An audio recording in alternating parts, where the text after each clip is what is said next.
الحمد لله نحمده ونستعينه ونستغفره ونعوذ بالله من شرور أنفسنا ومن سيئات أعمالنا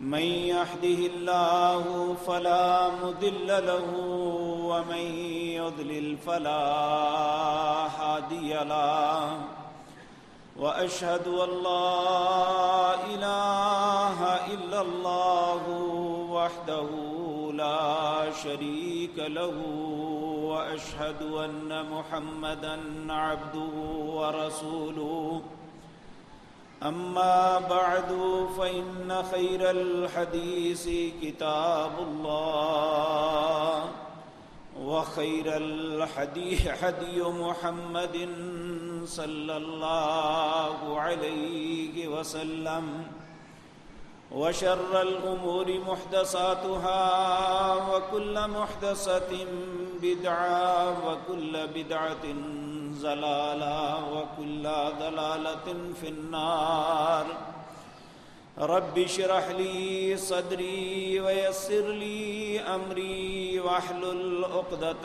من لساني يفقهوا قولي اللهم انفعنا بما علمتنا وعلمنا ما ينفعنا وزدنا علما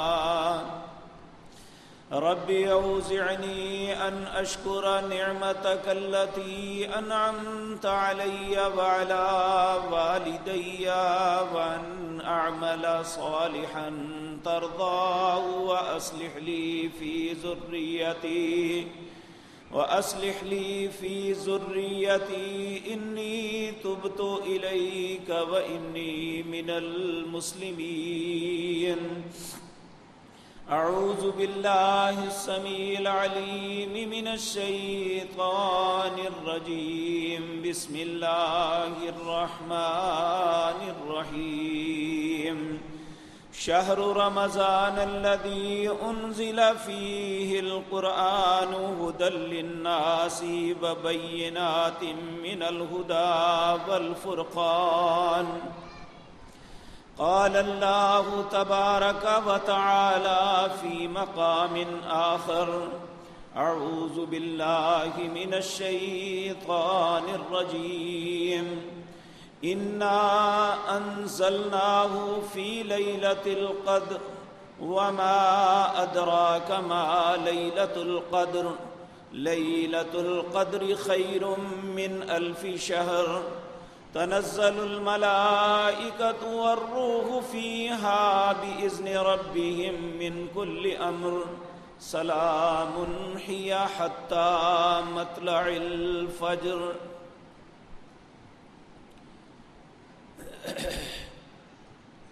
حضرات محترم، اللہ مالک نے اس حضرت انسان کو دنیا میں بھیج کر بے یار و مددگار نہیں چھوڑا، بلکہ اللہ نے اس کی حفاظت، اس کی ہدایت کا سامان بھی خود بھیجا ہے۔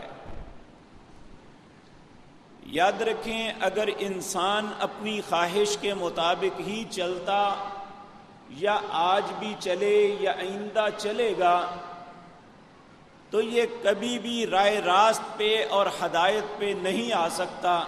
اسے ہدایت صرف اسی وقت مل سکتی ہے جب یہ اللہ کے بتائے ہوئے رستے کو، اللہ کی بتائی ہوئی ہدایت کو قبول کرے گا، تو یہ حقیقتاً رائے راست پہ ہوگا۔ یاد رکھیں، یہ قانون اللہ نے جب سے سب سے پہلے انسان کو دنیا میں بھیجنے کا ارادہ فرمایا، یا ہمارے بابا سیدنا آدم علیہ السلام جنہیں اللہ نے جنت کا وارث بنایا تھا، اپنی غلطی کی وجہ سے جنت سے نکال دیے گئے اور پھر دنیا کی آزمائشوں بری زندگی کی طرف لوٹایا گیا، تو اس وقت اللہ نے یہ بات ارشاد فرمائی تھی، قَالَ اهْبِطُوا مِنْهَا جَمِيعًا بعضکم لبعض عدو، اب تم دونوں یہاں سے نکل جاؤ، میں پھر تمہیں کہتا ہوں کہ تم اور شیطان ایک دوسرے کے دشمن ہو، نہ شیطان تمہاری خیر خواہی کرے گا، نہ تمہیں شیطان پہ اعتماد کبھی کرنا چاہیے، کیونکہ جنت سے نکالنے کا سبب بھی شیطان ہی بنا تھا کہ شیطان نے آدم علیہ السلام کو یہ دھوکہ دیا تھا کہ جس درخت کے کھانے سے منع کیا گیا ہے، ھذا شجرۃ الخلد، یہ تو ہمیشگی کا درخت ہے، اور انسان کے دل میں ہمیشہ رہنے کی تمنا ہمیشہ رہی ہے، آج بھی موجود ہے۔ یہ انسان ہمیشگی کے لیے بڑی محنت مشقت بھی کرنی پڑے تو یہ کرتا ہے، تو اسے ایک آسان فارمولہ دیا گیا کہ اگر یہ درخت کھا لو گے تو ہمیشہ کے لیے تم جنت کے مالک اور یہ سب کچھ نعمتیں اور تمہیں ہمیشہ کی زندگی مل جائے گی، لیکن حقیقتاً اس نے جھوٹ بولا تھا۔ اللہ مالک سچے تھے، انہوں نے کہا تھا وَلَا تَقْرَبَا هَذِهِ الشَّجَرَةَ، اگر عزت چاہتے ہو اپنی خواہش کے پیچھے نہ لگنا، شیطان تمہیں بہکائے گا، شیطان کی بات نہ ماننا، وَلَا تَقْرَبَا هَذِهِ الشَّجَرَةَ، اس درخت کے قریب نہ جانا، تو فَأَكَلَا مِنْهَا، یہ غلطی ہو گئی، دونوں نے وہ کھا لیا، تو اللہ رب العزت نے انہیں جنت سے نکال دیا، کہا قَالَ اهْبِطُوا مِنْهَا جَمِيعًا، اب یہاں سے نکل جاؤ، میں پھر تمہیں کہتا ہوں بعضکم لبعض عدو، تم ایک دوسرے کے دشمن ہو۔ پھر اللہ نے فرمایا میں دنیا میں بھی تمہیں بے یار و مددگار نہیں چھوڑوں گا کہ تم اپنی خواہش کے غلام بن کے اپنے آپ کو برباد کر لو، یا شیطان کے بہکاوے میں آ کے اپنی عاقبت کو خراب کر لو، میں تمہاری رہنمائی کروں گا۔ فَإِمَّا يَأْتِيَنَّكُم مِّنِّي هُدًى، ہدایت میرے پاس سے آئے گی، فَمَنِ اتَّبَعَ هُدَايَ، جو بھی اس ہدایت کی پیروی کرے گا جو آسمان سے اللہ بھیجیں گے، اپنی انبیاء اور رسل کو عطا کریں گے، فَإِمَّا يَأْتِيَنَّكُم مِّنِّي هُدًى فَمَنِ اتَّبَعَ هُدَايَ، جو ہدایت اللہ بیچیں گے، جو اس کی تابعداری کرے گا، جو اس کے مطابق اپنی زندگی بسر کرے گا، اس کے حلال کو حلال سمجھے گا، اس کے حرام سے نفرت کرے گا، فَلَا يَضِلُّ وَلَا يَشْقَى، اللہ کہتے ہیں میں گارنٹی دیتا ہوں نہ وہ بدبخت ہوگا، نہ وہ بدقسمت ہوگا، نہ گمراہی اس کا مقدر بنے گی۔ اب ہماری ہدایت اللہ نے پہلے دن سے قیامت تک کے لیے یہ قانون اور اصول بنا دیا کہ ہدایت اسی کو ملے گی، رہنمائی اسی کی ہوگی، وہ ہدایت ضلالت اور گمراہی سے وہی بچے گا، بد نصیبی اور جہنم کی شقاوتوں سے وہی بچے گا جو اللہ کی بتائی ہوئی رہنمائی کو قبول کر لے گا۔ حضرات محترم، اللہ رب العزت نے انسانوں کی ہدایت اور رہنمائی کے لیے بقول حضرت محمد الرسول اللہ صلی اللہ علیہ وسلم، آپ سے پوچھا گیا اے اللہ کے پیارے حبیب، اللہ نے آدم علیہ السلام سے لے کر آپ تک کتنے لوگوں کو نبوت کے منصب سے نوازا ہے؟ نبی مکرم صلی اللہ علیہ وسلم نے ارشاد فرمایا 1,24,000۔ یاد رکھیں، انسانوں کی ہدایت اور رہنمائی کے لیے اللہ رب العزت نے انسانوں ہی کے اندر سے کچھ ایسے لوگوں کو منتخب کیا جنہیں انبیاء اور رسولوں کا منصب عطا کر کے انسانوں کی رہبری اور رہنمائی کا فریضہ عطا کیا۔ وہ 1,24,000 تھے۔ پھر پوچھا اے اللہ کے پیارے نبی صلی اللہ علیہ وسلم، ان میں صاحب کتاب کتنے تھے؟ کنہیں کتابیں عطا کی وہ کتنے تھے؟ آپ نے فرمایا 310 یا 315۔ 315 لوگوں کو، 300 انبیاء اور رسول کو اللہ نے اپنی کتابوں سے نوازا۔ یہ کتابیں کیوں دی گئی؟ یہ ایک کانسٹیٹیوشن تھا، یہ ایک قانون تھا، یہ زندگی گزارنے کا ایک لائحہ عمل تھا جو اللہ نے حضرت انسان کو عطا کیا۔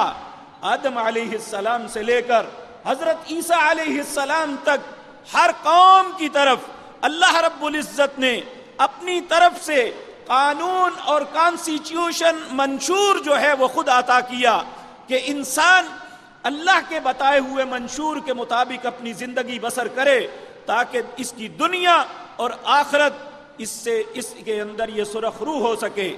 لیکن یاد رکھیں، تین قسم کے لوگ دنیا میں آئے۔ ہر نبی کی امت میں، ہر رسول کی امت میں تین قسم کے لوگ آئے۔ ایک تو وہ خوش نصیب تھے جنہوں نے اللہ کی دی ہوئی رہنمائی کو من وعن قبول کر لیا، اپنی عقل کو نہ لڑایا، اپنے مشورے داخل نہ کیے، صرف یہ سوچا کہ میں اللہ کا بندہ ہوں، اللہ میرا رب ہے، اللہ مجھے بنانے والا ہے، اللہ ہی مجھے جانتا ہے کہ مجھے کیا کرنا ہے کیا نہیں کرنا، اس لیے مجھے اپنے رب کی بات کو مان لینا چاہیے۔ اللہ ان خوش نصیبوں میں ہمیں بھی شامل فرما لے۔ تو پھر اس کا نتیجہ کیا نکلا؟ دنیا میں بھی خوش نصیب ٹھہرے، آخرت میں بھی جنت ان کا مقدر بن گئی، اللہ رب العزت کے ہاں باعزت ٹھہرے، اللہ نے انہیں اپنا مہمان بنا لیا۔ اور کچھ ایسے لوگ تھے جنہوں نے انبیاء اور رسل کو مانا، لیکن ان کا اور مفاد آڑے آ گیا، دین کے نام کے اوپر انہوں نے دین کے اندر تغیر و تبدل کرنا شروع کر دیا، مذہبی اجارہ داریاں قائم کرنے کے لیے اللہ کی کتابوں کو بدلنا شروع کر دیا، حتیٰ کہ معاملہ ایسا ہوا کہ قوموں کی کتابیں چند سال یا چند صدیوں کے بعد بالکل نابود ہو گئی۔ قوموں کے اندر وہ لوگ جن کو ان کا امانت دار بنایا گیا تھا، وہ علماء جو انبیاء کے وارث بنائے گئے تھے، انہوں نے ہی اللہ کی کتابوں کو ضائع کر دیا۔ اور کچھ وہ لوگ تھے جو مخالفت کے اندر اندھے تھے کہ ان کے سامنے اللہ کی کتاب کی حیثیت بھی کوئی نہیں تھی، وہ رسولوں کا احترام بھی نہیں کرتے تھے، کفر کی زندگی میں رہے، کفر کی زندگی میں مر گئے، ہمیشہ کے لیے جہنم کا ایندھن بن گئے۔ العیاذ باللہ، اللہ ہم سب کو محفوظ رکھے۔ میرے عزیز بھائیو، یہ دنیا کا سلسلہ چلتا رہا، کتنی دیر چلتا رہا۔ رسول اللہ صلی اللہ علیہ وسلم نے فرمایا، ہماری اور دنیا کی مثال اس طرح ہے کہ جس طرح فجر سے لے کر عصر تک سارا دن گزر گیا، یہ دنیا گزرنے والی چیز ہے، یہ گزر گئی۔ ہمارا وقت عصر سے لے کر مغرب تک ہے، یعنی ہم دن کے اختتام کی مانند ہے۔ جس طرح عصر کے بعد کسی بھی وقت دن ختم ہو جاتا ہے، اسی طرح ہمیں بہت تھوڑا وقت دیا گیا۔ تو میرے عزیز بھائیو، اللہ رب العزت نے قرآن عزیز کے اندر پہلی قوموں کا تذکرہ کیا اور کہا، خصوصاً یہود کا، کہ ان لوگوں نے، اللہ نے انہیں تورات جیسی عظیم کتاب عطا کی، ان کی ہدایت اور رہنمائی کا سامان دیا، اور پھر انہیں کہا، خذوا ما آتیناکم بقوہ، جو میں نے تمہیں اپنی رحمت سے عطا کیا ہے اسے مضبوطی کے ساتھ پکڑ لو، یہ تمہاری ہدایت ہے، یہ تمہاری رہنمائی ہے، یہ تمہارے لیے زندگی گزارنے کا طریقہ ہے، اور اگر ضلالت اور گمراہی سے بچنا چاہتے ہو تو اسے پکڑ لو۔ بہت سے لوگ یہود کے اندر بھی جنہوں نے تورات کو من معن قبول کیا اور اللہ کی بارگاہ میں وہ عزتیں پا گئے، لیکن یاد رکھیں، کسی بھی دین کو کافر اتنا نقصان نہیں دیتا جتنا دین کو قبول کر کے، دین کو اپنا شعار بنا کے اور اس دین کو بیچ کے علماء اپنے دین کا نقصان کرتے ہیں، اور یہ کام یہود نے کیا۔ میرے عزیز بھائیو، یاد رکھیں، اللہ رب العزت نے کہا، پہلے پہل تو انہوں نے یہ کیا کہ اپنے مفادات کے حصول کے لیے، لوگوں کو اپنے جال میں پھانسنے کے لیے، یحرفون الکلم عن مواضعہ، کلمات کو اس کی جگہ سے بدل کے، یعنی ایک ٹکڑا یہاں سے لیا، ایک یہاں سے لیا، ایک یہاں سے لیا، اور ایک بات بنا کے لوگوں کے سامنے بیان کی۔ لوگ بیچارے اللہ سے، اس کے رسول سے، اس کی کتاب سے محبت کرتے ہیں، انہیں کیا پتا کہ یہ محراب و منبر پہ کھڑا ہونے والا یہ اللہ کے دین کو بیچ رہا ہے، یہ اپنے مفادات کے حصول کے لیے یہ کمینگی کی انتہا پہ اتر گیا ہے۔ اسے نہ اپنے رب کا خوف ہے، نہ لوگوں کی شرم ہے، نہ قیامت کا ڈر ہے۔ جو زبان پہ آتا ہے اللہ کے دین میں تحریف کر کے صرف اپنے مقاصد اور اپنے مال کو حاصل کرنے کی کوشش کرتا ہے۔ العیاذ باللہ، یہود نے یہ کیا، اور جب یہ معاملہ آگے بڑھا لوگوں نے اپریشیٹ کیا۔ یہ میں بات آپ سے عرض کر دوں کہ آپ کے لیے یہ ضروری نہیں ہے کہ ہر سنی سنائی بات پہ قبول کر لو۔ اگر ایسا کرو گے تو خود ہی مشکلات میں مبتلا ہو جاؤ گے۔ آپ کسی کی زبان سے بات سنیں، بلکہ کوئی آیات بھی آپ کو پڑھ کے سناتا ہے تو اللہ نے سورۃ فرقان کے اندر اپنے بندوں کی صفات کا تذکرہ کیا اور ان میں یہ بات کہی، والذین اذا ذکروا بآیات ربہم لم یخروا علیہا صما وعمیانا۔ میرے بندے وہ ہیں ان کے سامنے آیتیں بھی پڑھ کے سنائی جائیں تو اندھوں کی طرح نہیں گرتے بلکہ دیکھتے ہیں یہ آیت کا جو معنی کر رہا ہے، جو اس نے تفسیر کی ہے، اس کا ما قبل اور ما بعد دیکھتے ہیں، گھر میں جا کے قرآن کھولتے ہیں، جو آیت اس نے پڑھی ہے کیا ترجمہ یہی بنتا ہے؟ اگر ایسی تحقیق کی عادت ڈالیں گے علماء کے سامنے بند بن جائے گا، کسی کو جھوٹ بولنے کی جرت نہیں ہوگی۔ اسی وقت علماء جھوٹ بولتے ہیں جب عوام الناس کی طرف سے اپریشیٹ کرتے ہیں۔ علماء غلط کہیں یا صحیح، وہ ان کی بات کو من معن قبول کر لیتے ہیں۔ یہود سے یہی غلطی ہوئی، برباد ہو گئے۔ اور میرے عزیز بھائیوں، پھر ان کے علماء اتنے دلیر ہو گئے، ان الذین یکتمون الکتاب بایدیہم ثم یقولون ھذا من عند اللہ، اپنے ہاتھوں سے وہ بات لکھتے، لوگوں کے سامنے رکھتے، کہتے یہ اللہ کی طرف سے ہے، لوگ اسے قبول کر لیتے۔ میرے عزیز بھائیوں، آج بھی امت اسلام کا بہت بڑا المیہ یہ ہے کہ ہم میں سے ہر انسان یہ سٹرگل، یہ کوشش کرنے کی کوشش ہی نہیں کرتا کہ جو علماء بیان کر رہے ہیں ہم اس بات پہ تحقیق کریں۔ ہم کہتے ہیں جو مولوی نے کہا ہم نے کر لیا، مولوی جانے اور رب جانے۔ میرے عزیز بھائیو، اس طرح جان نہیں چھوٹے گی۔ ہم میں سے ہر انسان کو اپنے دین کو سمجھنا ہوگا، اور دین کو سمجھنے کے لیے، دین پہ عمل کرنے کے لیے اللہ نے ایک ہی ذریعہ بنایا ہے۔ ہر نبی ہر قوم کے اوپر اپنی کتاب کو نازل کر کے، کتاب قانون دے کے ان کی رہنمائی فرمائی، لیکن ہر قوم نے اپنی کتابوں کے ساتھ ہمیشہ مذاق کیا، العیاذ باللہ۔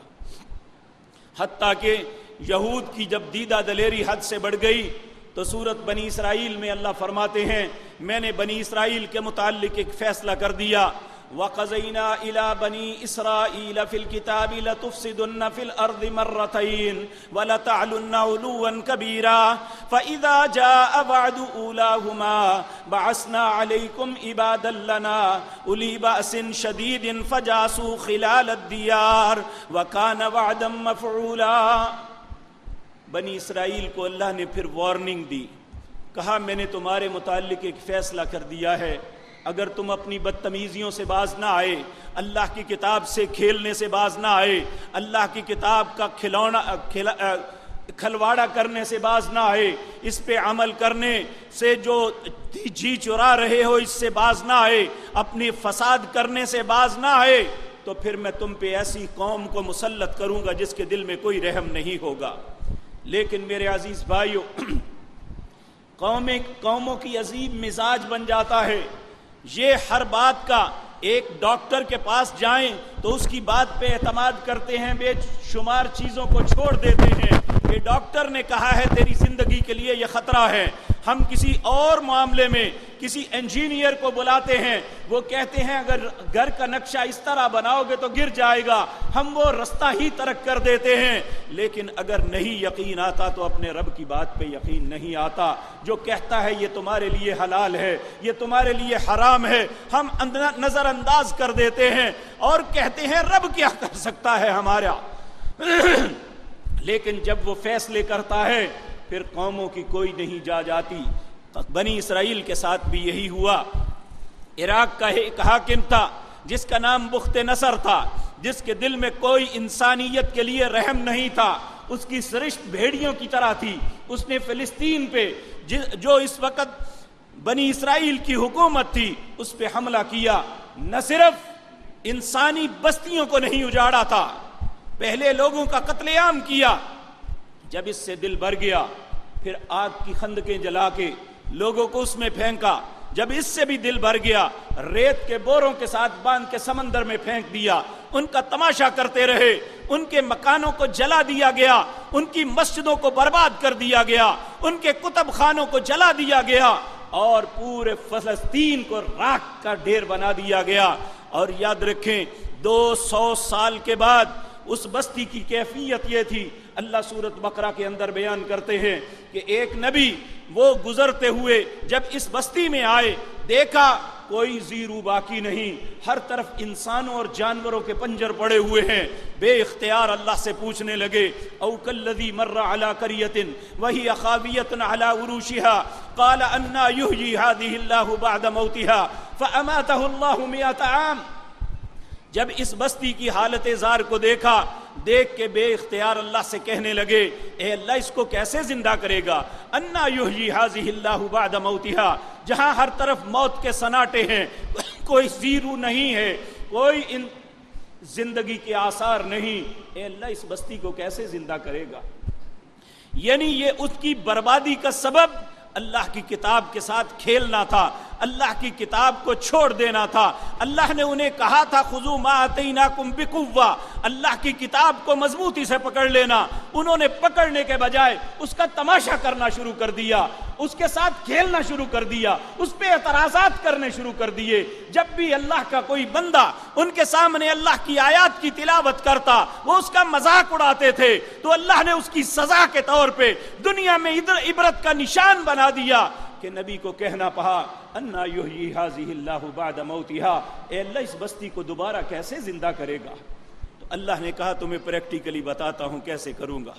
فاماتہ اللہ 100 عام، 100 سال کے لیے موت دے دی.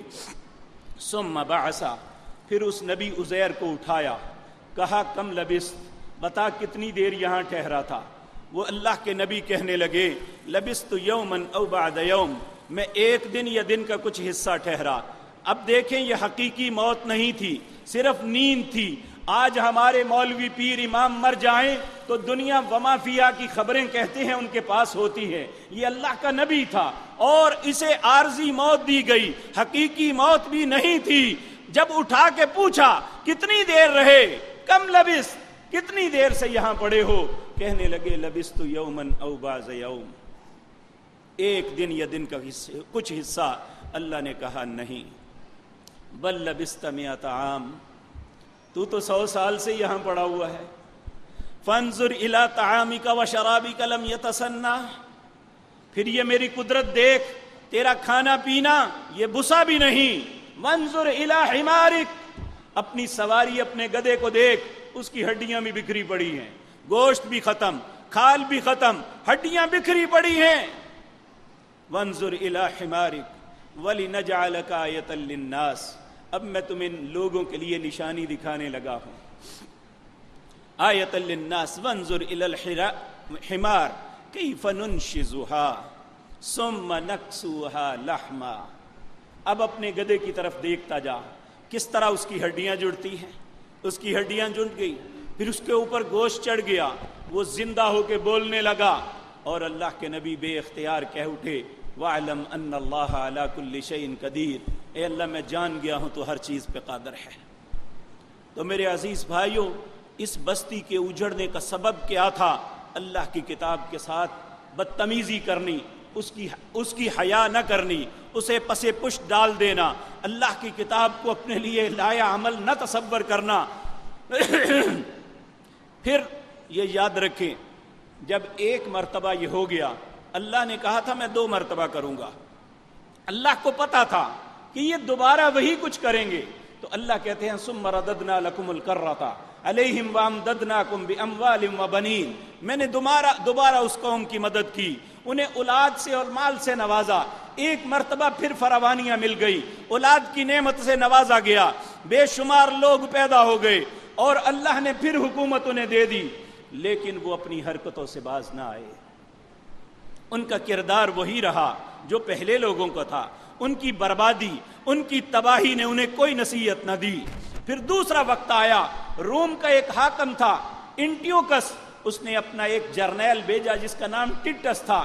ٹٹس سب سے زیادہ ظالم مشہور تھا. پھر اس نے بخت نصر سے زیادہ جا کے فلسطین کی بربادی کی. یاد رکھیں، اللہ کی کتاب سے جو بھی کرے گا، جو بھی ایسا کرے گا، وہ ذلیل و رسوا ہوتا ہے.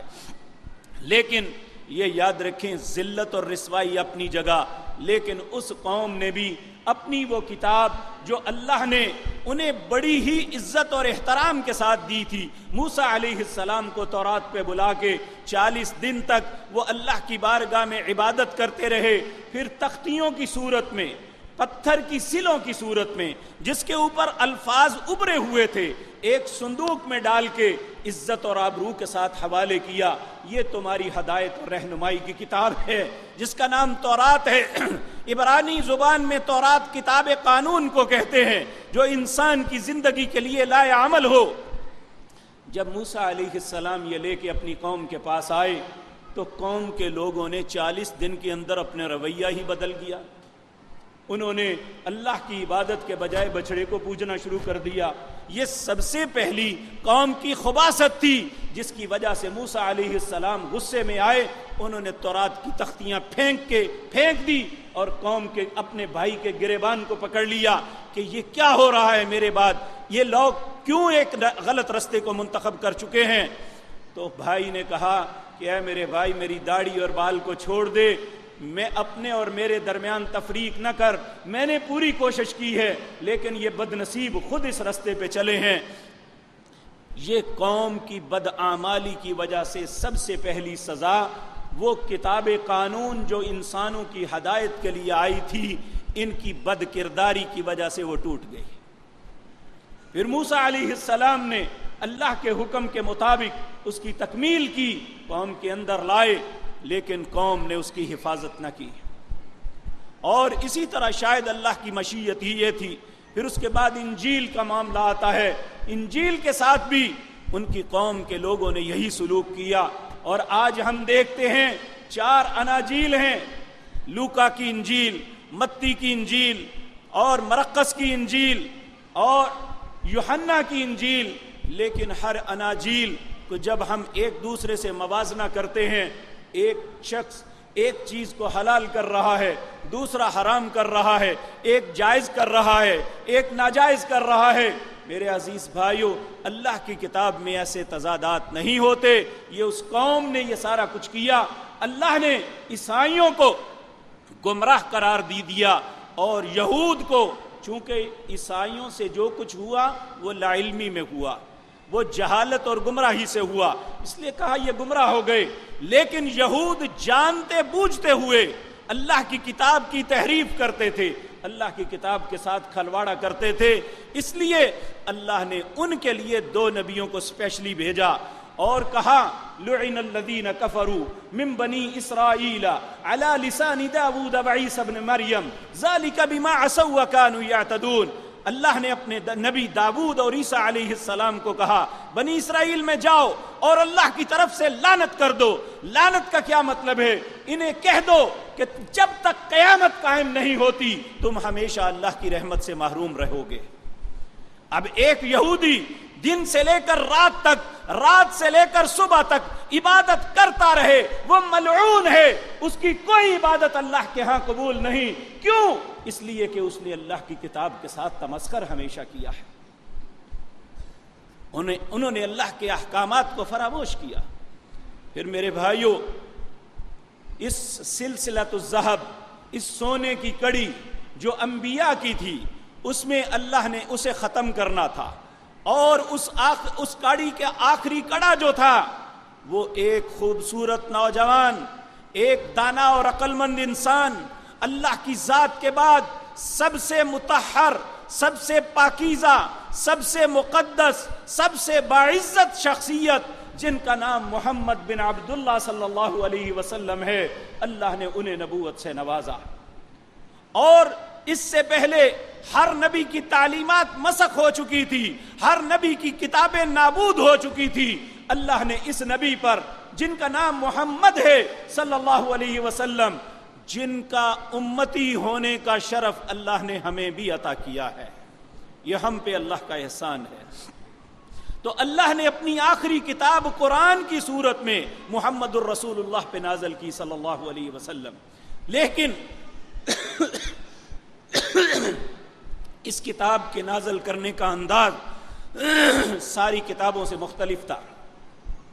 اللہ مالک نے اس کتاب کو نجمن نجمن آہستہ آہستہ نازل کیا، اور جیسے جیسے 23 سال کے اندر جیسے حالات پیدا ہوتے رہے، کوئی کسی چیز کی ضرورت پڑتی، کوئی کسی مسئلے کا حل نکالنے کے لیے مشورے کی ضرورت ہوتی، تو آسمان سے فرشتہ اللہ کی آیات کو لے کے جناب محمد الرسول اللہ صلی اللہ علیہ وسلم کے پاس اترتا اور انہیں کہتا تمہارا رب اس معاملے میں تمہاری یہ رہنمائی کرتا۔ ان 23 سالوں کے اندر اس قرآن کے ذریعے اللہ نے انسانی زندگی کا ہر پہلو، کوئی بھی ہے، وہ خوشی کا ہے یا غمی کا ہے، وہ آداب معاشرت ہے یا خاندان ہے، وہ زندگی کا کوئی بھی معاملہ ہے، اللہ نے اس کتاب کے اندر ہر چیز کی رہنمائی فرما دی، اللہ نے ہر چیز بتا دی۔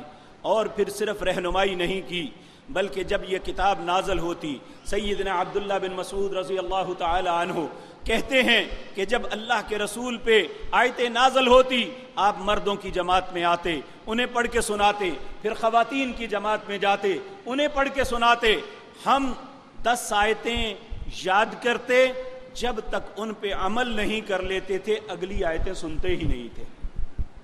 تو میرے عزیز بھائیوں، یہ قرآن اللہ نے دوسری ساری کتابوں سے مقدس بنایا۔ پہلی کتابوں کی زبانیں نابود ہو گئی، کتابیں نابود ہو گئی، لیکن اللہ نے قرآن کو عربی جیسی زبان میں لوگوں میں دیا۔ کیوں؟ اللہ نے یہ زبان جو ہے، اللہ کی زبان بھی عربی ہے، اللہ کی جنت کی زبان بھی عربی ہوگی، اور یہ عربی زبان اس لیے دی کہ اس کے اندر تغیر و تبدل کوئی نہیں ہے۔ 1400 سال گزر گئے، جو لفظ 1400 سال پہلے تھا وہی آج ہے، اس کا جو معنی اس وقت تھا آج بھی وہی ہے، کوئی معنی نہیں بدل سکا۔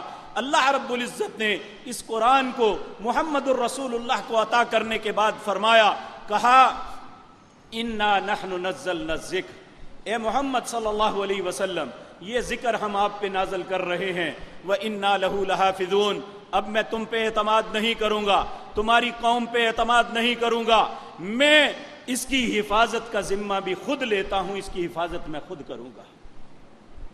میرے عزیز بھائیوں، ہمیں اس معاملے میں یاد رکھ لینا چاہیے کہ اللہ یہ اتنی عظیم الشان کتاب ہے، اللہ نے جس مہینے میں نازل کی، شہر رمضان الذی انزل فیہ القرآن، اللہ نے جس مہینے میں نازل کی اسے سارے مہینوں سے زیادہ فضیلت مل گئی۔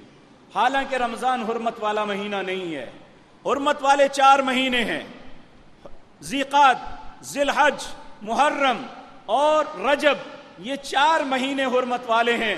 جب سے اللہ نے دنیا بنائی جب تک رہے گی حرمت والے وہ تھے، لیکن جس مہینے کے اندر آخری زمانے کے اندر 610 عیسوی کے اندر جب غار حرا کے اندر ایک شخص معتکف بیٹھے ہوئے محمد الرسول اللہ پہ فرشتہ نازل ہوا، جس نے آ کے کہا اقرا، اے پڑھیے، اقرا یا محمد صلی اللہ علیہ وسلم، اے محمد صلی اللہ علیہ وسلم پڑھیے۔ آپ نے فرمایا ما انا بقاری، میں نہیں پڑھا ہوا۔ اس نے پھر کہا اقرا، پڑھیے۔ آپ نے پھر کہا ما انا بقاری۔ اس نے اپنے ہاتھ میں پکڑ کے سینے کے ساتھ لگا کے زور سے بنچا، زور سے دبایا۔ آپ فرماتے ہیں مجھے ایسے لگا میری ہڈیاں ٹوٹ جائیں گی۔ پھر کہنے لگا اقرا، میں نے پھر کہا ما انا بقاری، میں نہیں پڑھا ہوا۔ جب چوتھی مرتبہ مجھے دبا کے کہنے لگا، اللہ نے میرا سینہ کھول دیا اور میں نے پڑھا اقرا بسم ربک الذی خلق، خلق الانسان من علق، اقرا وربک الاکرم الذی علم بالقلم، علم الانسان ما لم يعلم۔ یہ 5 آیتیں اتری۔ اللہ نے اس اترنے والے مہینے کو سارے مہینوں سے افضل قرار دے دیا، اور امت محمد الرسول اللہ صلی اللہ علیہ وسلم کے لیے اس کے اندر نیکیوں کا فصل بہار بنا دیا۔ لوگوں، جس مہینے میں اترا وہ مہینہ سب سے افضل، اور جس پاک پیغمبر پہ اترا اللہ نے اس پیغمبر کو سارے انبیاء کی سرداری عطا فرما دی۔ اور میرے عزیز بھائیوں، یہیں پہ بس نہیں، جس رات نازل ہوا تھا اللہ نے اس رات کے متعلق کہا راتیں دنیا میں ہمیشہ آئی ہیں، آتی رہیں گی، لیکن انا انزلناہ فی لیلۃ القدر، میں نے جس قدر والی رات میں نازل کیا ہے۔ وما ادراک ما لیلۃ القدر، اے حضرت انسان تجھے کیا معلوم یہ قدر والی رات کیا ہے؟ لیلۃ القدر خیر من الف شہر، یہ قرآن کے نزول کی وجہ سے 1000 مہینے سے بہتر یہ رات بنا دی گئی ہے۔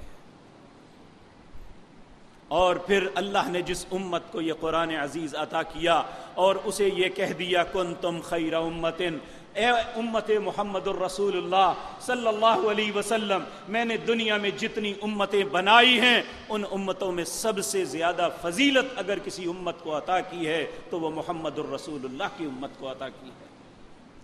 لیکن میرے عزیز بھائیو، یہ بات یاد رکھیں، آج ہماری عزت، آج ہماری برتری، آج ہمارا فخر یہ تب قائم رہ سکتا ہے جب ہم قرآن کے ساتھ تمسک کریں گے۔ نبی مکرم جناب محمد الرسول اللہ صلی اللہ علیہ وسلم نے ارشاد فرمایا ان اللہ یرفع بہذا الکتاب اقواما ویضع بہ آخرین، اللہ اس کتاب کی وجہ سے بہت سی قوموں کو عزت دیں گے اور بہت سی قومیں اس قرآن کی وجہ سے ذلیل ہو جائیں گی۔ کیا مطلب؟ کس طرح عزت ملے گی؟ کس طرح ذلیل ہوں گے؟ نبی مکرم صلی اللہ علیہ وسلم نے فرمایا لوگوں، اللہ کی نظروں میں بہتر پتہ کون ہے؟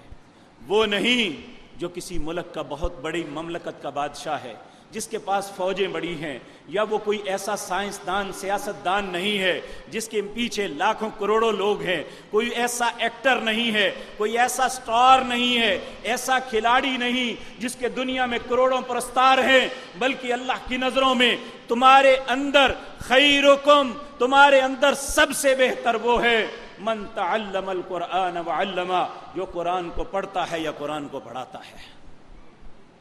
اللہ کی نظروں میں بادشاہ بہتر نہیں ہے، اللہ کی نظروں میں صنعت کار بہتر نہیں ہے، اللہ کی نظروں میں کاشتکار بہتر نہیں ہے، اللہ کی نظروں میں سیاسی لیڈر بہتر نہیں ہے، اللہ کی نظروں میں ایک بہترین کھلاڑی اچھا نہیں ہے۔ اللہ کی نظر میں اچھا وہ ہے جس نے اللہ کی کلام کو پڑھا ہے یا اللہ کی کلام کو لوگوں کو پڑھایا ہے۔ تو میرے بھائیو، ہم کسی مولوی سے فتویٰ نہ لیں، اپنے دل سے فتویٰ لیں کہ میری حیثیت اللہ کی نظروں میں کیا ہے۔ لوگوں، یہ قرآن یہ انسان کے سینے کی جگہ ہے، یہ اس سینے کے اندر محفوظ ہوتا ہے۔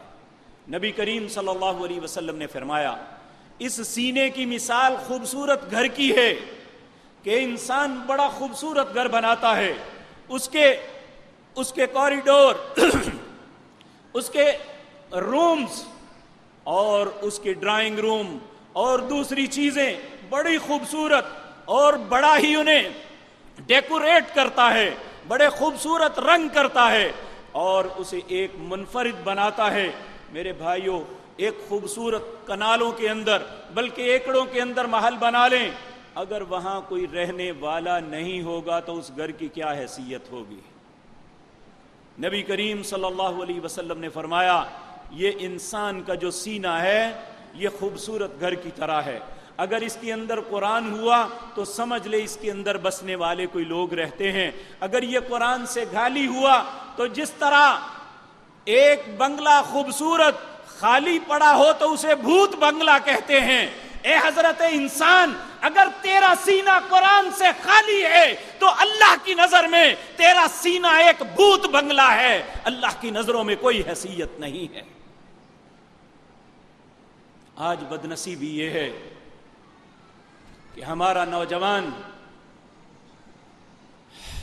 یہ بیچلر بھی ہو جاتا ہے، ماسٹر ڈگریاں بھی حاصل کر لیتا ہے، پی ایچ ڈی تک پہنچ جاتے ہیں، بارٹ لا بن جاتے ہیں، اور دنیا کے بہترین وکلاء میں ان کا شمار ہوتا ہے.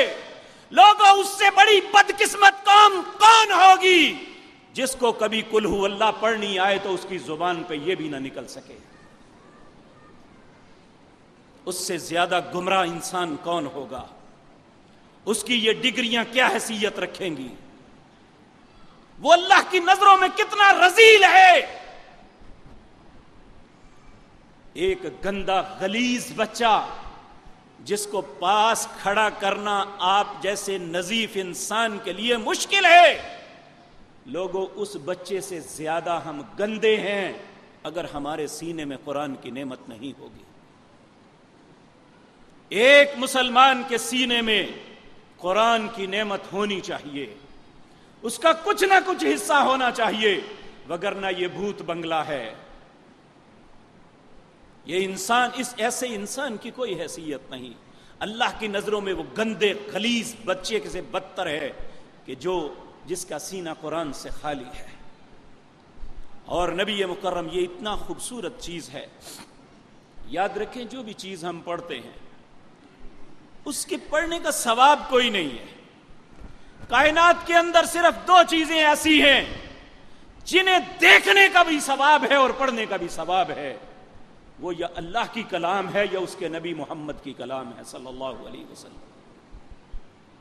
ان دونوں چیزوں کو دیکھنا بھی ثواب ہے، ان کو پڑھنا تو اتنا ثواب ہے.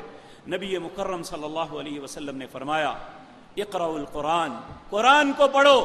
جو قرآن کو پڑھے گا ایک ایک لفظ کے بدلے اللہ 10 نیکیاں دیں گے.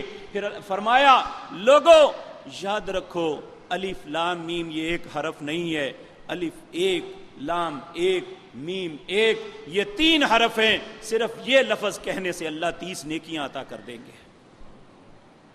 وہ خوش نصیب کیسا ہوگا جو دن اور رات میں اپنے وقت، اپنے اوقات میں سے وقت نکالتا ہے صرف قرآن کی تلاوت کے لیے. اور حقیقت بات یہ ہے، آپ کیلکولیشن کرنے کے لیے بیٹھ جائیں، صرف ایک پارے کی نیکیوں کی کیلکولیشن آپ کے کیلکولیٹر نہیں کر سکیں گے.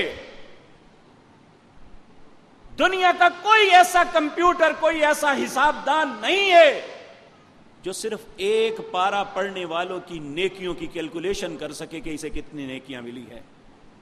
اور جو خوش نصیب کئی پارے پڑھتا ہے، جو اس قرآن کی تلاوت بے شمار کرتا ہے. بلکہ یہ یاد رکھے نبی کریم صلی اللہ علیہ وسلم نے فرمایا جس شخص کو قرآن نے مشغول رکھا، وہ قرآن کو پڑھنے یا پڑھانے میں لگا رہا، وہ اور کوئی زیادہ ذکر اذکار نہیں کر سکا، حتیٰ کہ اسے دعا کے لیے بھی وقت نہیں ملا، اللہ اس کی حاجتوں کو خود دیکھ کے اس کی ہر حاجت کو پورا کر دے گا. اور میرے عزیز بھائیو یہ یاد رکھیں، یہ قرآن وہ نعمت ہے کہ جو انسان کو مصیبتوں سے نکالتی ہے، جو اسے بیماریوں سے نکال کے شفا عطا کرتی ہے. شفاء للناس، اللہ فرماتے ہیں میں اس قرآن کو لوگوں کے لیے شفا بنایا.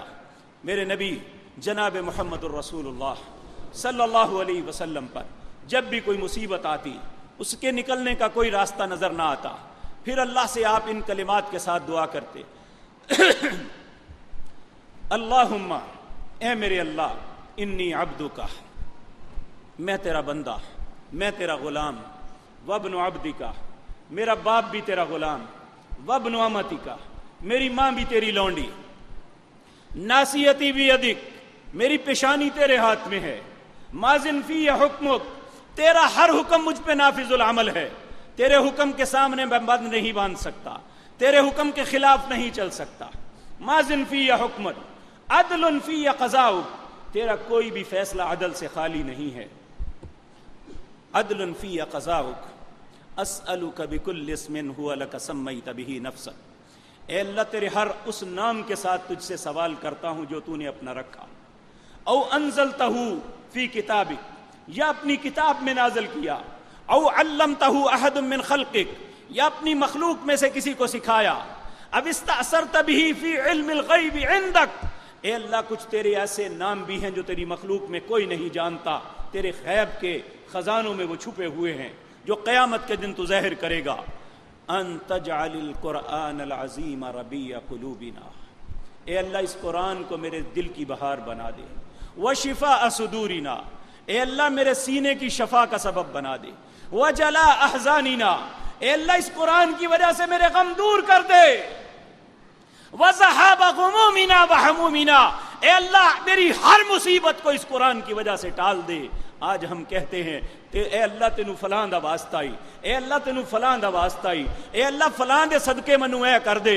میرے نبی جناب محمد الرسول اللہ صلی اللہ علیہ وسلم کہتے تو یہ ان اسألک بکل اسم هو لک سمیت به نفسک او علمتہ احد من خلقک او انزلتہ فی کتابک او استأثرت به فی علم الغیب عندک. میں تیرے ناموں کے ساتھ تیرا واسطہ دیتا ہوں، تیرے ناموں سے تجھ سے سوال کرتا ہوں. کس چیز کے بدلے؟ ان تجعل القرآن العظیم ربیع قلوبنا، اے اللہ اس قرآن کو میرے دل کی بہار بنا دے.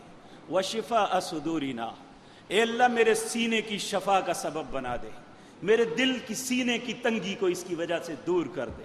وجلاء احزاننا، اے اللہ اس قرآن کی وجہ سے میرے سارے غم دور کر دے. یہ قرآن ایسی کتاب ہے، لوگوں اسے صرف کتاب نہ سمجھو، یہ تمہاری تقدیر کے اندر تغیر و تبدل کر دیتی ہے. نبی مکرم صلی اللہ علیہ وسلم نے فرمایا، میں پہلے بھی عرض کر چکا کہ آپ نے فرمایا ان اللہ یرفع بہذا الکتاب اقواما، اللہ اس قرآن کی وجہ سے بہت سے لوگوں کو عزت دیں گے. ویضع بہ آخرین، اور بہت سے لوگ اس کی وجہ سے ذلیل ہو جائیں گے. لیکن میرے پیارے بھائیوں، یہ قرآن ہر کو ہدایت نہیں دیتا، یہ میں عرض کر دوں. ہدایت کسے دیتا ہے؟ اللہ کہتے ہیں ذالک الکتاب لا ریب فیہ، لوگو یہ میری کتاب ہے، اس میں کوئی شک نہیں ہے. لیکن یاد رکھو ہدایت کس کو دے گی؟ ھدی للمتقین، ہدایت اسے دی گی جس کے دل میں خوف خدا ہوگا. اگر ایک عالم دین اس کا دل خوف خدا سے خالی ہے، اگر ایک مسند حدیث پہ بیٹھا ہوا مفتی اعظم اگر اس کا دل خوف خدا سے خالی ہے تو یہ قرآن اسے ہدایت نہیں دے گا، صرف وہ اپنے کھانے پینے کے چکروں میں رہے گا. ایک ان پڑھ انسان جسے کچھ پڑھنا نہیں آتا، اگر وہ اللہ کا خوف اپنے دل میں ڈال کے اس قرآن سے رہنمائی حاصل کرے تو ایک عالم دین جو اپنے دل میں خوف خدا نہیں رکھتا اس کو وہ ہدایت نہیں ملے گی جو اللہ اس ان پڑھ کو عطا کر دیں گے. یہ مولوی جھوٹ بولتے ہیں آپ سے جو کہتے ہیں آپ قرآن کو نہیں سمجھ سکتے. قرآن کو یا ہم سمجھ سکتے ہیں یا ہمارے امام سمجھ سکتے ہیں. اللہ رب العزت سچے ہیں. قرآن میں کہتے ہیں وَلَقَدْ يَسَّرْنَا الْقُرْآنَ لِلذِّكْرِ فَهَلْ مِن مُدَّكِرٍ، میں نے اس قرآن کو آسان بنایا ہے، کوئی ہے اس سے نصیحت حاصل کرنے والا؟ لوگوں یاد رکھیں، ہماری کردار سازی، ہماری زندگی کی اصلاح اگر ہو سکتی ہے تو اللہ سورۃ جمعہ کے اندر فرماتے ہیں یسبح للہ ما فی السماوات وما فی الارض الملک القدوس العزیز الحکیم.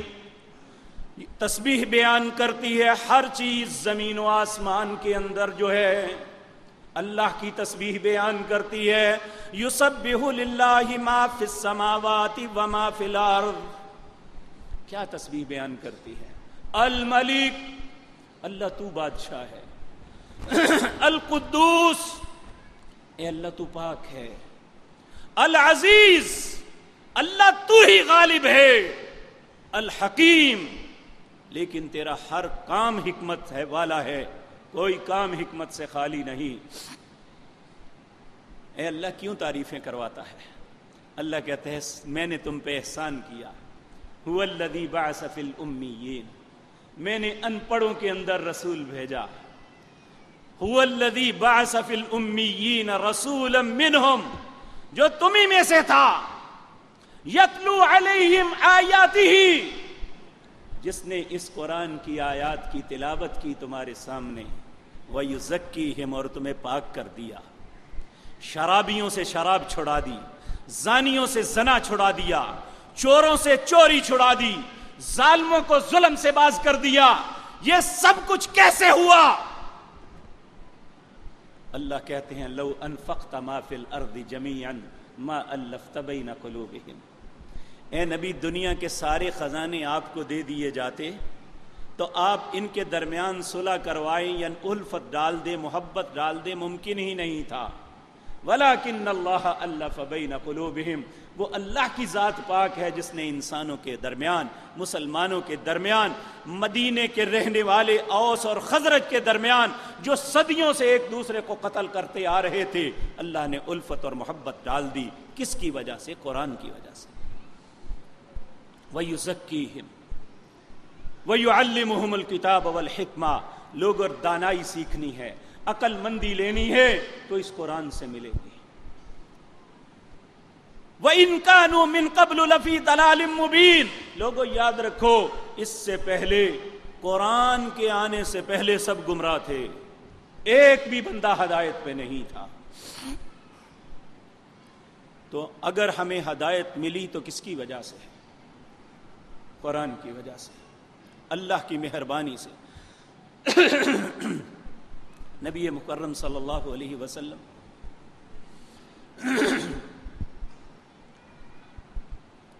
آپ احزاب کی جنگ میں جب چاروں طرف سے گھیرا پڑا ہوا اور آپ انتہائی سخت حالات میں تھے، اور اس وقت اللہ سے کیا کہہ رہے ہیں، ہم کیا کہتے ہیں اور آپ کی سوچ کیا تھی؟ ہم پہ مصیبت آ جائے تو کہتے ہیں اسلام نے ہمارے لیے مصیبتیں ہی رکھی ہیں، اسلام ہمیں یہی کچھ دیتا ہے۔ آپ پہ دنیا کی مطلب اس وقت کی جتنی قوتیں ہیں ساری کی ساری حملہ آور تھی، آپ معصور تھے مدینے کے اندر، خندق کے اندر بیٹھے ہوئے، کہتے کیا ہیں، اللہم لولا انت مہتدینا ولا تصدقنا ولا صلینا، اے اللہ اگر تو ہمیں ہدایت نہ دیتا تو ہمیں کہاں سے ہدایت ملتی، نہ ہم نماز پڑھتے نہ صدقہ کرتے۔ یعنی یہ ایسے وقت میں بات کر رہے ہیں جب انتہائی مصیبت پہ پھنسے ہوئے۔ پھر اپنے ساتھیوں کی تسلی کے لیے کہتے ہیں، اللہم لا عیش الا عیش الآخرہ، اے اللہ عیش تو صرف آخرت کی عیش ہے، دنیا کی عیش کی تو کوئی حیثیت نہیں۔ فاغفر للانصار والمہاجرہ، اے اللہ یہ میرے ساتھی اس آزمائش کی گھڑی میں جو میرے ساتھ کھڑے ہیں، جو مہاجرین اور انصار ہیں، اللہ فاغفر للانصار والمہاجرہ، اے اللہ یہ انصار اور مہاجرین کی ساری خطاؤں کو معاف کر دے۔ تو جب ان لوگوں نے جو اس وقت آپ کی امت تھے، اس امت کے سرخیل تھے، صحابہ نے جب رسول اللہ کی زبان سے یہ بات سنی تو پھر انہوں نے جواب کیا دیا، میرے بھائیوں آج ہم کبھی اللہ پہ گلا، کبھی قرآن پہ گلا، کبھی اپنے رسول پہ گلا صلی اللہ علیہ وسلم، لیکن صحابہ نے کیا جواب دیا کہ سانو مصیبتاں بسا کے تے اگوں نویاں خوشخبریاں سنان دے ہو پہ۔ اگر ہم جیسا کوئی کمینی ذہنیت کا انسان ہوتا تو ایسا جواب دیتا، لیکن وہ پاک باز انسان کہنے لگے، نحن الذین بایعوا محمدا علی الجہاد ما بقینا ابدا، اے پیغمبر جناب محمد الرسول اللہ صلی اللہ علیہ وسلم پھر ہمارا بھی فیصلہ سن لو، نحن الذین بایعوا محمدا، ہم وہ لوگ ہیں جنہوں نے آپ کے ہاتھ پر موت کی بیعت کی ہے، زندگی ملے یا موت آ جائے ہم آپ کا ساتھ نہیں چھوڑیں گے۔ نحن الذین بایعوا محمدا علی الجہاد ما بقینا ابدا، جب تک زندہ رہیں گے کیسے بھی حالات ہو جائیں ہم آپ کا ساتھ دیتے رہیں گے۔ تو میرے بھائیو ہم سوچیں، کل پرسوں ایک پوسٹ تھی فیس بک پہ کہ ایک فرانسیسی لڑکی ایک ڈپارٹمنٹل سٹور پہ پردے کی پورے حجاب کے ساتھ جا کے کچھ چیزیں خرید کے کاؤنٹر پہ جاتی ہے اور جا کے اسے پیسے دینے کے لیے چیزیں رکھتی ہے تو وہ بڑبڑانے لگی۔ وہ ایک عرب خاتون تھی، کسی عرب ملک کی، سعودیہ کی کسی اور عرب ملک کی تھی۔ وہ بڑبڑانے لگی کہ تمہارے اس برقعوں کی وجہ سے، تمہارے اس رویے کی وجہ سے دنیا بھر میں ہم ذلت کما رہے ہیں، کیا ہے تم نے ہمارے لیے مصیبت کھڑی کی ہوئی ہے، ہر وقت پریشانی۔ وہ خاموش رہی، پھر تھوڑی دیر بعد پھر بڑبڑانے لگی۔ اس نے اپنا نقاب اس کے سامنے اٹھایا، وہ ایک نیلی آنکھوں والی خوبصورت فرانسیسی لڑکی تھی۔ کہنے لگی فرانس تیرا نہیں میرا ملک ہے، لیکن میں تمہیں بتا دوں جو غیرت اور دین تم نے بیچ کے ان کی نقل کی ہے وہ ہم نے خرید کے اپنے اوپر پہن لیا ہے۔ دل چاہتا تھا ڈوب کے مر جائیں کہ انہوں نے اس دین کو خرید لیا۔ ایک نو مسلم جو دنیا میں ایک بہت بڑے مبلغ کی صورت میں کام کر رہا ہے، عبد الرحیم گرین، اس کی مجلس میں ایک بندے نے سوال کیا کہ پاکستان ایک اسلامی ملک ہے۔ اس نے فوراً اگلی بات سنے بغیر کہا میرے ساتھ مذاق کر رہے ہو، پاکستان اسلامی ملک ہے۔ میں وہاں ایک شادی میں شریک ہوا اور وہ مسلمان اس مقدس بہترین بات کے اندر اس کا آغاز ناچنے سے کرتے ہیں، جہاں بیٹی بھی ناچ رہی ہے، باپ بھی ناچ رہا ہے، بیٹا بھی ناچ رہا ہے، ماں بھی ناچ رہی ہے، اور دنیا کی ہر خباثت وہاں ہو رہی ہے۔ اور جب یہ سارا سیٹ اپ ختم ہوتا ہے، اپنی بیٹی کی رخصتی کی وجہ سے قرآن اس کے سر پہ رکھ کے تو اس کی سائے کے اندر چلاتے ہیں، کہتے ہیں تم سے زیادہ منافقت کرنے والا دنیا میں کون ہے؟ ایک نو مسلم ہمارے گریبان کو پکڑ کے جھنجھوڑتا ہے۔ مساجد کی پہلی صفوں میں بیٹھنے والے نمازیوں، اللہ کے رستوں میں خرچ کرنے والوں، جب تمہاری خوشیاں آتی ہیں تو اس قرآن کو کیوں بلا دیتے ہو؟ جب تمہارے غم آتے ہیں تو اس قرآن کو کیوں فراموش کر دیتے ہو؟ جب تمہارے کاروباروں کا معاملہ آتا ہے تو اس قرآن کے حرام و حلال کو کیوں پھینک دیتے ہو؟ یاد رکھو اللہ رب العزت، ہم نے اگر اس قرآن کے ساتھ وفا نہ کی تو اللہ رب العزت فرماتے ہیں قیامت کے دن حال کیا ہوگا؟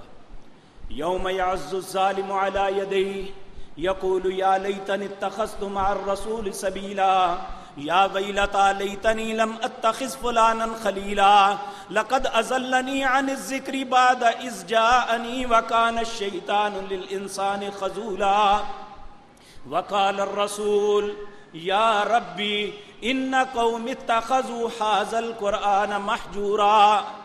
اس دن ظالم انسان اپنے ہاتھوں کو کاٹے گا، یقول، پھر کہے گا یا لیتنی اتخذت مع الرسول سبیلا، میں نے فلاں فلاں کو دوست کیوں بنایا؟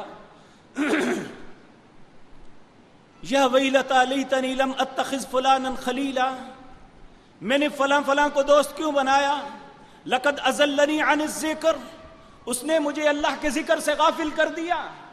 بعد اذ جاءنی، کہ اللہ کا ذکر میرے پاس آیا تھا، مجھے پتا تھا قرآن اللہ کی کتاب ہے، مجھے پتا تھا یہ کتاب ہدایت ہے، مجھے پتا تھا کہ اسی کے اندر میری ہدایت اور رہنمائی کا سامان ہے، مجھے میرے دوست نے بھلا دیا، شیطان نے مجھے بہکا دیا۔ اور پھر ہمارے خلاف رسول گواہی دے گا، وقال الرسول یا ربی، رسول کہے گا اے رب، ان قوم اتخذوا ھذا القرآن محجورا، یہ وہ قوم تھی جنہوں نے قرآن کے احکامات کو پس پشت ڈال دیا تھا۔ دوسرا مقام سورۃ طٰہٰ کا آخری، اللہ فرماتے ہیں وَمَنْ أَعْرَضَ عَنْ ذِكْرِي فَإِنَّ لَهُ مَعِيشَةً ضَنْكًا وَنَحْشُرُهُ يَوْمَ الْقِيَامَةِ أَعْمَى قَالَ رَبِّ لِمَ حَشَرْتَنِي أَعْمَى وَقَدْ كُنْتُ بَصِيرًا قَالَ كَذَلِكَ أَتَتْكَ آيَاتُنَا فَنَسِيتَهَا وَكَذَلِكَ الْيَوْمَ تُنْسَى وَكَذَلِكَ نَجْزِي مَنْ أَسْرَفَ بِآيَاتِ رَبِّهِ وَالْعَذَابُ الْآخِرَةِ أَشَدُّ وَأَبْقَىٰ۔ ومن اعرض عن ذکری، اللہ کہتے ہیں جو بھی انسان میرے اس ذکر قرآن سے منہ پھیر لے گا، اعراض کر لے گا، سب سے پہلا میں اس کے ساتھ یہ کروں گا فَإِنَّ لَهُ مَعِيشَةً ضَنْكًا، میں دنیا کے اندر اس کی معیشت اس پہ تنگ کر دوں گا۔ کاروبار ہونے کے باوجود انسان تنگی کا شکار ہو۔ وَمَنْ أَعْرَضَ عَنْ ذِكْرِي فَإِنَّ لَهُ مَعِيشَةً ضَنْكًا، دوسرا کیا ہوگا؟ وَنَحْشُرُهُ يَوْمَ الْقِيَامَةِ أَعْمَى، اللہ کہتے ہیں قیامت کے دن اندھا کر کے اٹھاؤں گا، پھر مجھ سے پوچھے گا، قالا کہے گا رب لم حشرتنی اعمیٰ، اللہ تو نے مجھے اندھا کیوں کیا؟ وقد کنت بصیرا، جبکہ میں دیکھنے والا تھا۔ تو اللہ کیا جواب دیں گے؟ قال کذالک اتتک آیاتنا فنسیتها وکذالک اليوم تنسی، کیا تیرے پاس میری آیتیں نہیں آئی تھی؟ جس طرح دنیا کے اندر تو نے میری آیات کو بلا دیا، جا آج میں نے تمہیں بلا دیا۔ تو میرے عزیز بھائیو، ہماری ہدایت کس میں ہے؟ ان ھذا القرآن یہدی للتی ہی اقوم، ہماری ہدایت ہمارے فرقے میں نہیں ہے، ہماری ہدایت کسی مولوی پیر امام کی بیعت کرنے میں نہیں ہے، ہماری ہدایت اللہ نے رہی ہے۔ تو ان ھذا القرآن، وہ یہ قرآن ہے، یہدی للتی ہی اقوم، قوموں کی ہدایت اگر ہے تو قرآن کے اندر ہے۔ تو اگر ہم بھی ہدایت یافتہ بننا چاہتے ہیں تو اپنے فرقوں کو چھوڑ دیجئے، اس قرآن کو پڑھیے، اور صرف پڑھنا کافی نہیں ہے، اسے سمجھنے کی کوشش کیجئے، اس کے تراجم پڑھیے۔ اور حقیقت بات یہ ہے کہ جو قرآن کا ترجمہ پڑھ لیتا ہے شعوری طور پہ، ایک تو دین کی حقانیت اس کے سامنے آشکارا ہو جاتی ہے، اور پھر کوئی بھی دین کا ڈاکو یا چور مولوی کے روپ میں اسے سن نہیں لگا سکے گا۔ جب بھی کوئی بات کرے گا، اللہ اور اس کے رسول کے نام پہ جھوٹ بولنے کی کوشش کرے گا، ہمارے ذہن میں قرآن کا وہ حکم آ جائے گا کہ اللہ کہتے ہیں یہ معاملہ ایسے نہیں ایسے ہے۔ تو انشاءاللہ ہماری ہدایت اسی قرآن کے ساتھ منسلک ہے۔ اللہ سے دعا ہے، بلکہ ہم سب مسلمان جو بہت سے نئے مہمان بھی اس پاکیزہ اور مقدس مہینے میں اللہ کے گھروں میں آتے ہیں، ہم عزم کر کے یہاں سے اٹھیں کہ انشاءاللہ کہ ہم آج سے اس قرآن کو پڑھنا شروع کر دیں گے۔ یہاں یہ بات یاد رکھیں، ایک بات آخری عرض کر دوں، ذہن میں آ گئی۔ ہمارے معاشرے میں اگر قرآن پڑھتے ہوئے کسی کی زبان سے لفظ غلط نکل جائے، نہ دانستہ طور پہ، دوسرا فوراً کہتا ہے اوے اللہ کے بندے گناہگار ہو جائے گا۔ واللہ باللہ ثم تاللہ کوئی گناہگار نہیں ہوتا۔ نبی کریم صلی اللہ علیہ وسلم نے فرمایا، ایک ان پڑھ، ایک بوڑھا، موٹی زبان والا، ساری زندگی نہیں پڑھ سکا، بڑھاپے کے اندر قرآن کھولا، لفظ زبان پہ نہیں چڑھتا، بار بار ادا کرنے سے غلط لفظ ادا ہوتا ہے، لوگوں اگر تم پڑھو گے تو اجر ایک ملے گا، وہ بزرگ آدمی، وہ ان پڑھ آدمی، موٹی زبان والا قرآن کو غلط لفظ کے ساتھ بھی پڑھے گا تو اللہ اسے 2 اجر عطا فرمائیں گے۔ کوئی گناہگار نہیں ہوتا۔ یہ قرآن سے دور کرنے کا ایک بہانہ ہے۔ لوگوں قرآن کے قریب آؤ، اسے اپنے سینے میں جگہ دو۔ تمہارا سینہ اس قرآن کا مسکن ہے۔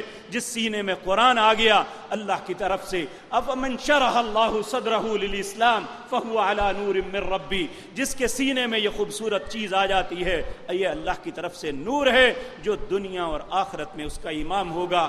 آخری بات یہ ہے، نبی کریم صلی اللہ علیہ وسلم نے فرمایا، طبرانی کی روایت ہے، جب انسان مر جاتا ہے، ہم پارے پڑھ کے، مولوی بلا کے، کھانے کھلا کے، اصال ثواب کے چکر چلا کے بہت سے ڈیس کرتے ہیں، لیکن نہیں، پیارے نبی جناب محمد الرسول اللہ صلی اللہ علیہ وسلم نے فرمایا، جب بندے کو دفن کیا جاتا ہے اس وقت اس کے بعض برے اعمال کی وجہ سے عذاب کے فرشتے آتے ہیں اور وہ اس کے سر کی طرف آتے ہیں، جب اسے عذاب دینے لگتے ہیں تو قرآن آ جاتا ہے، وہ کہتا ہے یہ بندہ مجھے پڑھتا رہا، میں اسے عذاب نہیں کرنے دوں گا۔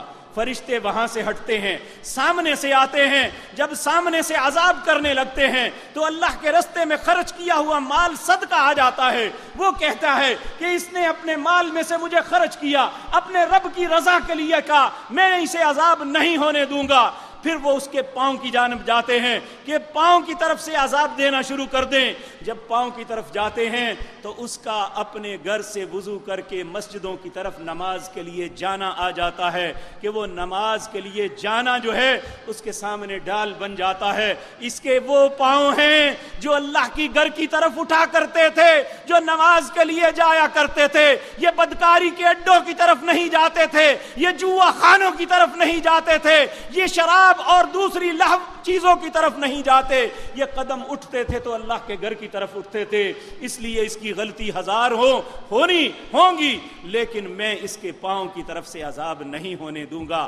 اگر ہم عذاب سے بچنا چاہتے ہیں تو تین ہی ذریعے ہیں، یا ہم قرآن کو اپنے سینے کا مسکن بنا لیں، اپنے سینے کو قرآن کا مسکن بنا لیں، دوسرا یہ ہے کہ اپنے مال میں سے اللہ کے رستے میں خرچ کریں، لوگوں کے مال چھیننے کی کوشش نہ کریں، تیسرا عذاب سے بچنے کا ذریعہ یہ ہے کہ ہمارے قدم اللہ کے گھر کی جانب جانے چاہیے، تو اللہ ہمیں ہر قسم کے عذابوں سے محفوظ فرما دے گا۔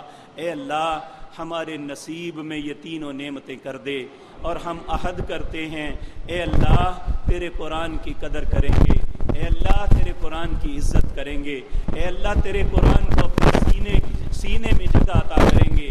اے اللہ سب مسلمانوں کے سینوں کو قرآن سے محفوظ فرما دے۔ اقول قولی ھذا واستغفر اللہ۔ ان الحمد للہ نحمده ونستعینه ونستغفره ونعوذ باللہ من شرور انفسنا ومن سیئات اعمالنا، من يهده الله فلا مضل له ومن يضلل فلا هادي له، واشهد ان لا اله الا الله وحده لا شريك له، واشهد ان محمدا عبده ورسوله۔ اللهم صل على محمد وعلى آل محمد كما صليت على إبراهيم وعلى آل إبراهيم إنك حميد مجيد۔ اللهم بارك على محمد وعلى آل محمد كما باركت على إبراهيم وعلى آل إبراهيم إنك حميد مجيد۔ ایک بھائی نے سوال کیا ہے کیا نماز تراویح نہ پڑھنے سے روزے کے اجر میں کوئی فرق پڑتا ہے؟ بالکل نہیں پڑتا۔ یہ روزہ فرض ہے اور جو قیام اللیل ہے یہ نفل ہے۔ اگر یہ پڑھیں گے تو اس کا اجر ملے گا، اگر نہیں پڑھیں گے تو کسی عمل پہ اس کا اثر نہیں پڑے گا، صرف اس اجر سے محروم ہوں گے جو پڑھنے والوں کو اللہ عطا کریں گے۔ دوسرا ایک بھائی نے سوال کیا ہے پاکستان میں ایک روزہ کم رکھا گیا ہے۔ بالکل درست نہیں ہے آپ کی بات۔ یاد رکھیں کبھی بھی دین کے کسی معاملے میں شک اور شبے میں نہیں پڑنا چاہیے۔ میں کسی کی مخالفت نہیں، یہ پشاور کے علماء اللہ انہیں ہدایت دے، یہ آج نئی بات نہیں، ہمیشہ ایسا کرتے آئے ہیں کہ شاید اپنے دلوں میں خوف خدا ختم کر لیا ہے کہ انہوں نے ہر کام میں مخالفت کرنی ہے، جبکہ ہماری محکمہ موسمیات کے لوگ اور جو اس معاملے میں ایکسپرٹ ہیں، اب رصد گاہیں موجود ہیں، اس دن یہاں چاند نکلنا ممکن ہی نہیں تھا، چونکہ 30 کا چاند تھا، 30 کا چاند موٹا ہوتا ہے، اور کوئی روزہ ضائع نہیں ہوا۔ انشاءاللہ یہ ہمارا روزہ درست ہے، اور اگر خدا نخواستہ لا علمی کی وجہ سے کوئی ایسا معاملہ ہو بھی جائے تو اس کی باز پرس ہم پہ نہیں ہے۔ اگر پرفیکٹ پتہ چل جائے کہ واقعتاً ایسا ہوا ہے تو پھر اس کی قضا ہوگی۔ تو دوسری بات آپ سعودیہ کی کر رہے ہیں، سعودیہ کے اور ہمارے غروب آفتاب میں پورے 2 گھنٹے کا فرق ہے۔ ہم 2 گھنٹے پہلے ہمارا دن غروب ہو جاتا ہے، ان کا 2 گھنٹے بعد ہوتا ہے۔ تو جس وقت اگر چاند جو پہلے دن کا ہوتا ہے اس کی عمر 25 منٹ ہوتی ہے، صرف یہ 25 منٹ نظر آتا ہے، اس سے زائد نہیں۔ تو اگر یہ اس کی عمر ہمارے غروب آفتاب کے بعد اس کی پیدائش نے ہونا تھا تو پھر اس دن سعودی عرب نظر آ سکتا ہے، ہمارے ہاں نہیں، کیونکہ ہم سے یہ چاند اپنی منزل گزر کے آگے چلا گیا تھا، کیونکہ اللہ نے قرآن میں کہا والقمر قدرناہ منازل، ہم نے ان چاند کی منزلیں بنائی ہوئی ہیں۔ تو اس کی منزل یہاں سے آگے گزر چکی تھی جب یہ طلوع ہوا، تو چونکہ وہ 2 گھنٹے بعد وہاں شام ہوتی ہے، انہوں نے دیکھ لیا، ہم نہیں دیکھ سکے، اس لیے ہمارا 1 یا 2 دن بعد ہوتا ہے۔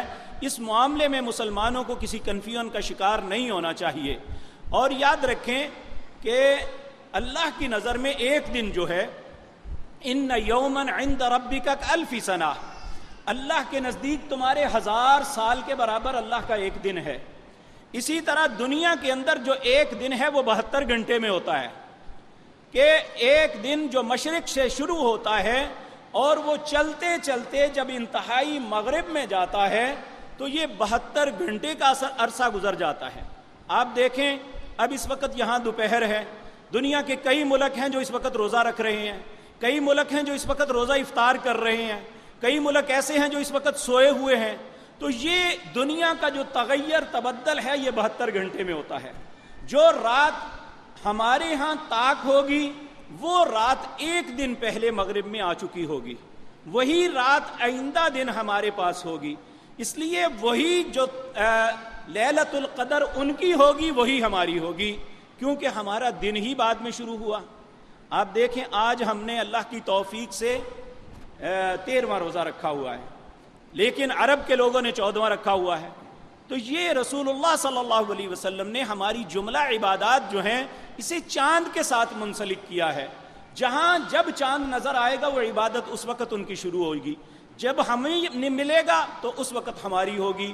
نبی کریم کے زمانے میں سیدنا معاویہ شام سے آئے، جب آئے تو انہوں نے افطار کیا ہوا تھا، مدینے کے لوگوں نے روزہ رکھا ہوا تھا، تو انہوں نے کہا کہ انہوں نے کہا ہم نے فلاں مقام پہ چاند دیکھا تھا، آپ نے فرمایا ہم نے نہیں دیکھا تھا، اس لیے ہماری عید کل ہوگی۔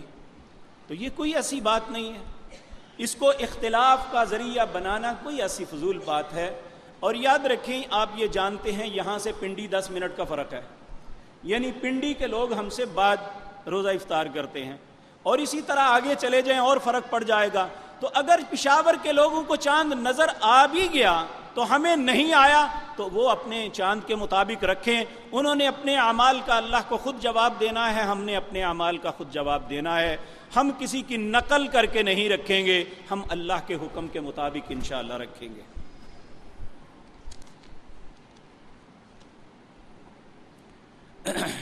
یہ بھائی نے پوچھا ہے فرض نمازوں کے بعد اجتماعی دعا کی اہمیت اور فضیلت بیان کریں۔ رسول اللہ صلی اللہ علیہ وسلم نے پوری زندگی ایک مرتبہ بھی اجتماعی طور پہ فرض نماز کے بعد دعا نہیں مانگی تھی۔